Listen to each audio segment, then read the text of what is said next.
Welcome to Priyanka Academy. March 16కి సంబంధించిన current అఫైర్స్ని డిస్కస్ చేద్దాము. ఓకే, యోగా మహోత్సవ్ 2026 అనేది మనకు 100 డే కంపైన్ కింద 12th ఎడిషన్ మినిస్ట్రీ ఆయుష్ కింద జరగబోతుంది. సాగర్ కవచ్ ఎక్సర్సైజ్ అనేది కేరళ అండ్ మాహేలో జరగబోతుంది. రీసెంట్గా VO Chidambaram port digital twin పోర్ట్గా డిక్లేర్ అవడం జరిగింది. కురుంబా ట్రైబల్ పెయింటింగ్ అనేది కిత్నాగా రీసెంట్గా డిక్లేర్ అవ్వడం జరిగింది. ట్రైబల్ మిల్లెట్ మెను అరకు కోనిలో జరగబోతుంది. చైల్డ్ మ్యారేజ్ ఫ్రీ ఇండియా కంపైన్ అనేది రీసెంట్గా జరగబోతుంది. 94th గ్రాండ్ మాస్టర్గా మయాంక్ చక్రవర్తి డిక్లేర్ అయ్యారు. అండ్ ఇతని యొక్క స్టేట్ వచ్చేసి అస్సాం. ఒజోస్ డెల్ సలాంబో క్లైంబ్ అర్పితా పాత్ర ఇది సెకండ్ ఇండియన్ ఫీమేల్కి డిక్లేర్ అవ్వడం జరిగింది.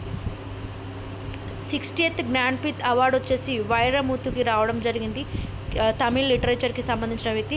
దీనికి సంబంధించి ప్రైజ్ మనీ వచ్చేసి 11 lakh rupees. రీసెంట్గా చిల్లీ కంట్రీకి ప్రెసిడెంట్ జోస్ ఆంటోనియో కాస్ట్గా డిక్లేర్ అవడం జరిగింది. ఇతని కన్నా ముందు గ్యాబ్రియల్ బోరిక్ ఉండేవాడు. ఇరాన్ ఇండియా షిప్పింగ్కి సంబంధించి ఒక ఆపరేషన్ సంకల్ప్ కింద ఇరాన్ కంట్రీ నుంచి మన ఇండియాకి ఎల్పిజి షిప్ పర్మిషన్ అనేది రీసెంట్గా రావడం జరిగింది. ఏ షిప్స్ ఇందులో పార్టిసిపేట్ చేస్తున్నాయంటే Shivalik and Nanda Devi.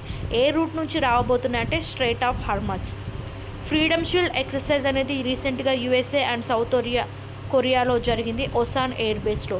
North Korea reaction వచ్చేసి 10 ballistic missiles రీసెంట్గా వేయడం జరిగింది. ఇలాంటి మరిన్ని ఇన్ఫర్మేషన్ కావాలంటే please subscribe to Priyanka academy YouTube channel. Thank you.